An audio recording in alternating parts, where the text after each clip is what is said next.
Well, hey guys, thanks of course for tuning in to the Dan Time podcast, bringing you weekly guests from what I call around the Daniverse. Today's guest it's a really big deal for me. I was born in Chicago, always had an interest in Chicago area sports, always had an interest, as you know, in baseball. And the great thing about this podcast is being able to tell somebody's story, get somebody's name on your radar. And, I had a guest, I think it was Dan Harrison, that said, there's Dans doing great things out there. And so there's always more to discover. But today's a really big deal to bring Windy City ThunderBolts right-handed pitcher Dan Brown to the show. Dan, how's it going today? I'm doing good. Thank you for having me. It's a pleasure. Well, thanks for being here, Dan. The ThunderBolts, this is the second Frontier League team that we've highlighted. The Tri-City Valley Cats being the first one with Dan Beebe, if you guys remember a few months back. It was maybe the end of last year. But Windy City plays out of the Frontier League, and Dan is a standout from the Pace Setters, Division II, hometown East Northport, New York, attended John Glenn High School. Dan, I guess I could start anywhere, but I'm kind of curious, did you play other sports growing up? Was baseball kind of the early passion? How did it all start? Yeah, baseball was definitely the early passion. It was definitely my main sport, like throughout my youth, and like going into high school and stuff like that. I did also play basketball though, but nothing ever really serious, like mostly just, pickup games with friends and rec league and stuff like that. In high school, did you have this is kind of a question I thought I might drop later in the episode, but is there a baseball memory, whether it was Little League, 12U, or some game or some moment on the mound that you just still think about where you pumped your fist, it was a big victory or just a big inning? Is there something from your baseball past that nobody has ever seen in a box score and you haven't talked about? Yeah, I mean, in high school, I think it was probably my junior year of high school that's really when I started to have the success that I really wanted to have on the baseball field. And there is a one start. It was against like a school that was way bigger than mine. My school, like a little bit of background, my school was pretty small. Our graduating class was like around 170 kids, and we were playing a school that was like way bigger than us. And I think I threw like 6 shutout innings against them, and that I just remember like that really instilled a confidence that I didn't really have before. Pitching against a big school with some college commits and stuff like that. I had like a newfound confidence after that game, for sure. Dan, how cool is it when you're rolling like that? You're 3 or 4 innings in.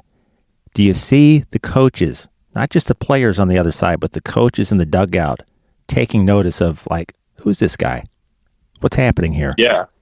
Yeah, no, for sure. I mean, the year before that, that was like my first year on varsity, my sophomore year, and it didn't really go like as well as I'd hoped it would. But the next year, I was like, since it was a pretty small school, I was able to, get an opportunity to start, and I kind of ran with it. And my coaches, they showed all the support they could in trying to develop me to be the best player I could. And I definitely saw that they were proud of me for it. Well, looking ahead, and I always jump around on the timeline, but your journey to Pace and the experience there, I think 2023, you're in the bullpen. 2024, you're a starter. Your final season there at Pace, named NE10 Southwest Division Pitcher of the Year. You earned all first team all NE10 honors. You're also a 2-time NE10 honor roll member. Tell me about, because I know that with Windy City, you've been pitching out of the bullpen. How is it on particularly a pitcher? That assignment might change each year depending on the organization or the level. How have you handled that? I'm lucky because in college I had like a lot of experience in different roles. like before my senior year in college, I was out of the bullpen. Like you said, I had done some long relief stuff, some middle relief. So I've closed games. I've done pretty much everything out of the bullpen. So that transition into professional baseball, that made it a lot easier because I've had that experience in multiple roles in college. So it was the transition wasn't as hard as it would seem. Here's a cool stat line from the 2023 season, which I guess waking up that morning, you didn't know that this is what was going to happen that day. But April 7th, 2023, at Adelphi, you come out of the bullpen for 7 2/3 innings of work, which is more than the average starter nowadays would go. Well beyond. You fan 8 hitters, get the win. Tell me about that day, what you remember from it. Yeah, that was definitely one of my best pitching performances in college for sure. It was an extra inning game, so I think I came in like the 6th or 7th inning, and then it ends up going into extra innings. And my coach just had a lot of confidence in me that day, and he just kind of rode me out the rest of the game. But I was definitely in like a flow state, if you will, the entire game. I was, I just felt great. Here's another one, Dan. In summer league ball, I think this is 2023 with and correct me if I get anything wrong here, the Nassau Collegians. June 18th at Valor, you pitch 5 no-hit innings, 8 strikeouts. Obviously, you remember that, but explain for the listeners in that league and what's going on and the parameters there.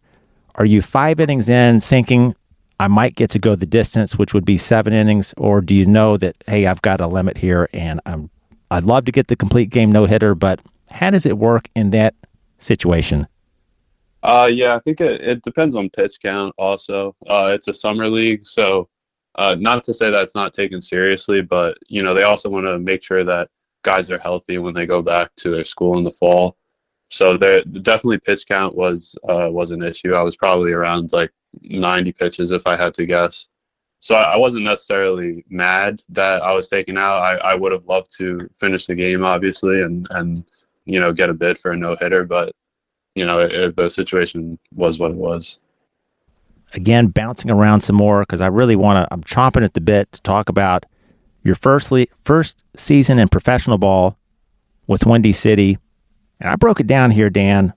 I got deep into the game-by-game, month-by-month numbers here because I like to stick up for the relief pitcher. I did this with Dan Winkler. Dan, from July to August of your first season with Windy City, you lowered your ERA 72 points from 386 to 314.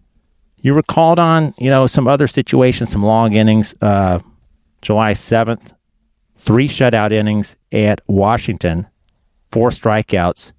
Tell me a little bit about this first season, how you felt about it, and what your goals are for 2025.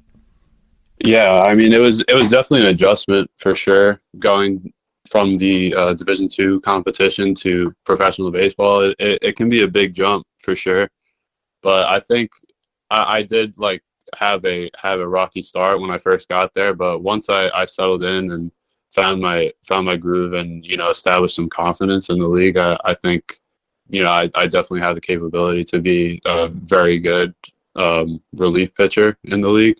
And then going into this year, there's been some talk of me competing to be a starter this year, but that's up for determination like during the first couple weeks of spring training and stuff. So yeah, I mean, I'm definitely looking to be able to attack hitters consistently, walk less guys, strike out as many guys as I can, and have some success this year. You get a lot of strikeouts. I had the ratio written down here, just averaging just under 2 strikeouts per inning. What's your? Can you talk about your pitch arsenal? Are you a 2-seam fastball, cut fastball, changeup? What kind of pitches do you like to go out there with? Yeah, so last year I was during the professional season, I was mainly just fastball slider. I was throwing a 4-seam, but it has like a lot of run in on righties, so it kind of plays more like a two seam. And then I threw like a big, breaking sweeper. And that was really the only two pitches I was throwing. I think I get a lot of strikeouts mainly because of my deception. I throw from a pretty low arm slot that can be, tough on hitters, especially right-handed hitters. And then going into this season, I also added a cutter to just kind of have something between the fastball and the big breaking sweeper, just to, have hitters kind of have to make like one more swing decision in there. So yeah, and then I also have a changeup too, but I don't throw it that often as the other three pitches. Another kind of footnote that I noticed is you're the youngest pitcher on the staff last season at 21 years old. Yeah. Is that something that you really notice or think about, or are you just going about your business? I mean, I have noticed it for sure, but you can't really like think about it, especially like when you're out there competing, that you're on the same level playing field when there's a batter in the box. So, you can't really think about that. Just go out there and compete and just try and get guys out. I want to drop real quick the website for the Thunderbolts, wcthunderbolts.com. First game for this season is May 8th at Schaumburg. Another thing I noticed, Dan, is that you guys might play a 3-game series, but maybe regionally, if it's in the Chicagoland area with somebody like Schaumburg or Joliet, that you'll play like home away, home, kind of a sequence. Yeah. That's something you don't see in a lot of other leagues. Yeah, no, it's not too bad, honestly. Like it sounds worse than it is, just because both Joliet and Schaumburg are really close. I think it's like around like a 30-minute bus ride. So it's not too bad of a trip at all. So I honestly don't really mind it. Now, what are some things that you like to do? Just say when you wake up in the morning, is there a routine that you have to stick with? Are you a coffee guy? Are there breakfast spots that you like to go to there? You guys are about 30 minutes south of Chicago. Yeah, I mean, my morning routine it's not like a crazy one. I'm not really a caffeine guy at all. I don't really like have energy drinks or coffee or anything like that. But I will go to this one diner that's like around the corner from the apartment where I stay at. I'll go there a lot. They have some really good breakfast there. So now, when you're not pitching, and let's say it's just the middle of the off season, what do you like to do? What's something that people maybe wouldn't suspect that that Dan Brown likes to do when he's just hanging out? Yeah, I mean, I'm a pretty basic guy. I mean, I just I enjoy fitness a lot. I enjoy taking care of my body. I think I've gotten really into that, like especially in like the last couple of years of college and now going into professional. I think it's really important taking care of your body, just especially like being a baseball player and and a relief pitcher, like having to be ready to perform every day. So I enjoy taking care of my body and going to the gym, eating right, all that. So well said. Yeah, especially at any age, but I could see with pitchers, and maybe we saw this more 20 or 30 years ago, where you'd see guys that look like if you saw them in an airport, you maybe wouldn't even know that they're an athlete. Yeah. But some of that has changed. I mean, Greg Maddux is like that example. It's not like out of shape, but just you just wouldn't know with some guys. But I can see where that's important to you. I also noticed that on your pace profile listed at 6'3", 175. Windy City, I think 6'4", 190. Have you added some mass, some muscle? Yeah, I definitely have. I definitely since like I got to college also, like when I was first getting into college, I think I was like around like 6'3", 150 pounds. So, and now I'm probably around like 6'4", 205. So I gained like around 50 pounds in that time span, and it was honestly like really necessary just to keep my body healthy and moving the way I want and just becoming stronger. Also, it was definitely necessary. Now, tell me about Ozinga Field. What you like about the home park there? Yeah, I mean, at Ozinga, I really love the field. I love the mound. The mound is really good quality. And then I feel like this is a pretty unpopular opinion, but I enjoy playing on like a pristine turf field more than a really good dirt field. Like there's some really good dirt fields in our league, like Schaumburg and Evansville and fields like that, but I would much rather play on a nice turf mound for sure. And then also the fans. The fans are great. They, show out at every game and they show their support really well. So that's always nice too. Yeah, I could see where the fans appreciate. Probably a little easier to get in and out. Um, I mean, I love Wrigley Field. It's been a long time, but going to sporting events in Chicago. But depending on people's budget or what have you, just the game experience for the kids, sometimes it is fun. You get home and you haven't spent a couple $100s. Yeah.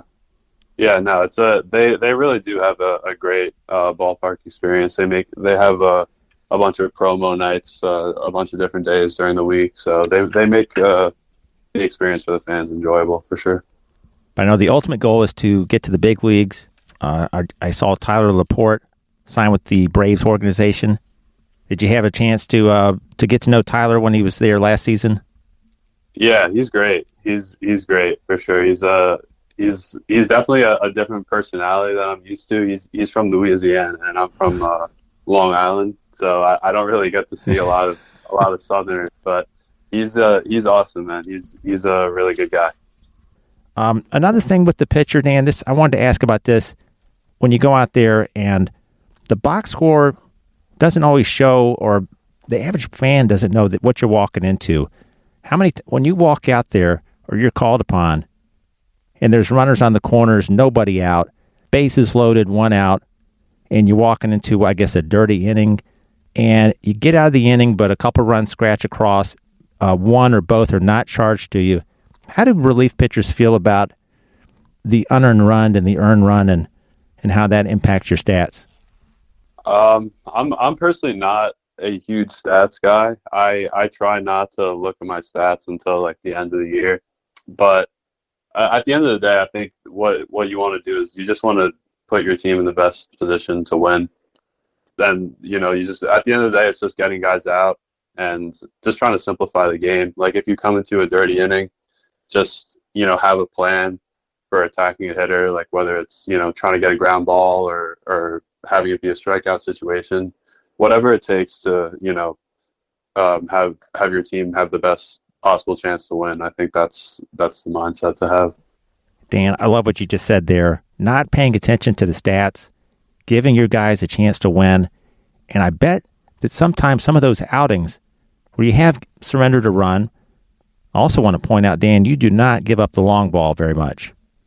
I wanted to throw that out there. But also just your demeanor on the mound, maybe something that you're doing out there that kind of your guys are taking notice on the field. They go back up there to hit and have a little bit extra enthusiasm or energy. I guess that has to play into it. Yeah, I mean, on the mound, like whether it's like a good or bad pitch or a good or bad situation, I always try and keep an even keel demeanor. Showing that, you can't let your opponent or the situation that you're in get under your skin, and just staying, cool and collected on the mound is really important for me. Well, Dan, how about just, some family stuff? Do you have brothers and sisters? When you're back home in Long Island, what's it like around the Brown household? Yeah, I mean, I have a sister. I have a younger sister. Her name's Juliana. And I live with both my parents during the off season also, which is nice. But yeah, Brown household is pretty normal, I'd say. I mean, nothing too crazy happens around here. And how proud were your parents when you're just going through the ranks, from high school to college to Windy City?